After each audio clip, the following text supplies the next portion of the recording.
Hello, my name is Lesley Atherton and this is one of my slightly longer short stories. This one is called Eggs and Bacon. "There you go, sweetheart," said the flushed waitress. Her voice seemed odd as she placed the steaming plate, replete with fried and salty food, in front of me. It was odd enough to make me look up, anyway. Was she coming on to me? Had I done something wrong? I was sure that neither of my two initial thoughts was correct, but still she stood and tapped her diamante daisy designed fingernails against the metal table's edge. What might usually be interpreted as a sign of boredom or exasperation definitely wasn't for her, as this waitress's expression was unchanging and frozen, as was her body, with the exceptions of her reddened hands and those tapping nails. Unmoving, she stared towards me, at me. I twitched. I was nervy. I had to look away. What was up with this woman? I was regretting my decision to eat her already. It was a decision based on the desire for a quick, calorie-packed fry-up before a difficult afternoon appointment, but was turning into a difficult lunchtime appointment of its own. "Is everything all right?" I asked, scared to look directly at her. Had I forgotten a tip or something? She didn't reply, just carried on looking at me with nails tapping. The rhythmic clatter broke through the silence between us. I decided to ignore her and to get on with the reason why I was there, my quick fry-up, bacon and eggs, eggs and bacon, and a side order of toast with a sausage on the side for dipping.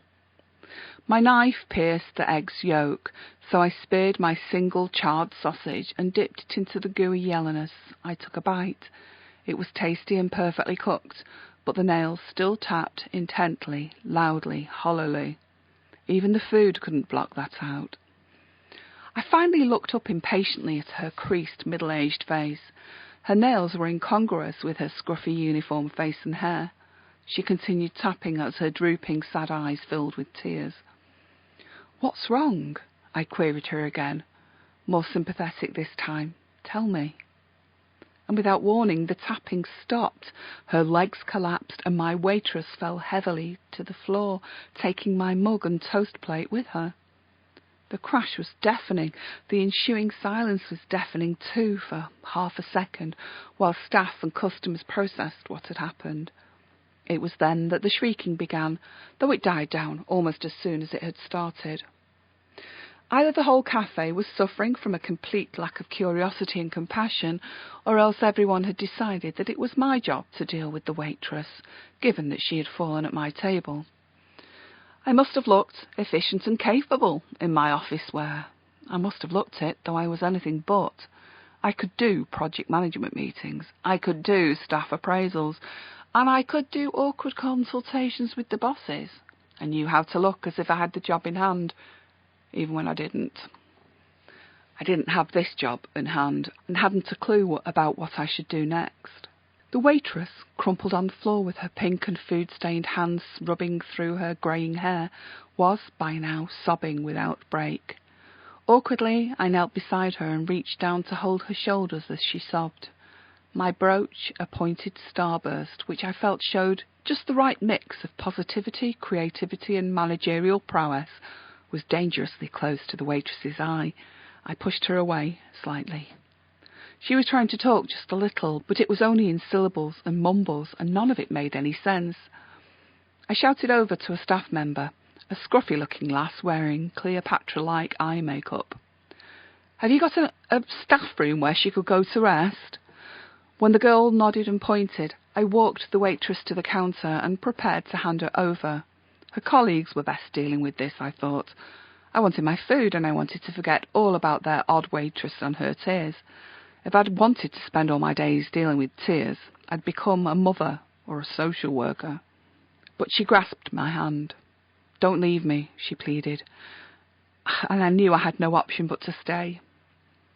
So, with the help of a mucky-looking man I assumed to be the cafe's cook, I helped the lady to the only suitable space available, a seat in the staff room. I discovered as we walked that her name was Cheryl. She was calming a little now, and by the time we sat down in the badly decorated rest area, I knew I had managed to provide her with some comfort. Seeing Cheryl settling and feeling proud of myself, I prepared to leave. But the cook returned with my meal and had included a replacement side plate of toast. So I sat and again began eating, with plate perched on my knees. Cheryl rubbed her darkened eyes. "Thanks for staying," she said. "It's okay. Do you want to talk about it?"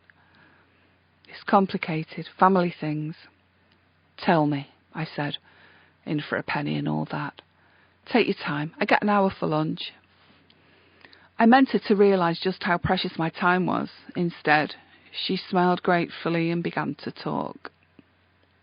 "I went to get my nails done for the very first time. My husband bought me a voucher for my birthday, to try and stop me biting them, even though I've been doing it since I was a child and I never found anything that would make me stop. These fancy nails, though, they worked. I loved them, and I loved going to the nail bar to get them done. Oh, the girls there were so nice. I went back whenever I needed them infilling and repairing. I'd change the design every now and again, and even my own nails, which were normally so weak and flaky, grew a bit underneath the gel covers, and they looked so nice, and it made me so happy to have them.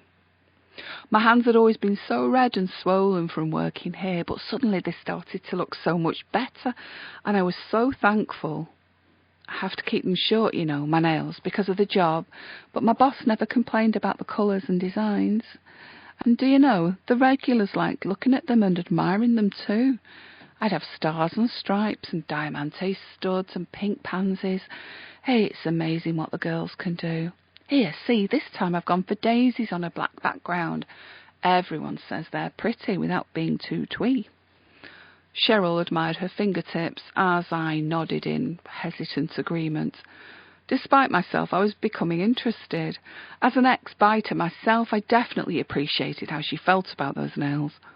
And, as a person who spent most of my time at work, I could also appreciate how Cheryl might have needed the nail bar's camaraderie. I too needed something to stop me being swamped with the loneliness of a long-distance lover and an obsession with my career. My own relief came in the form of the netball club. Twice-weekly meets for practices and matches kept me very grounded indeed. I always booked in to see a girl called Claire. What a lovely girl! And she's got a young family too. Oh, she's so lively and energetic. I really liked her from the start. And we got talking like you do. She came in here for lunch a few times, and sometimes brought one of her kids in for breakfast. Then I met her in the park with my dog and her little ones. We chatted while the kids ran about causing trouble and chasing the dog. "Sounds nice," I said, thinking nothing of the sort.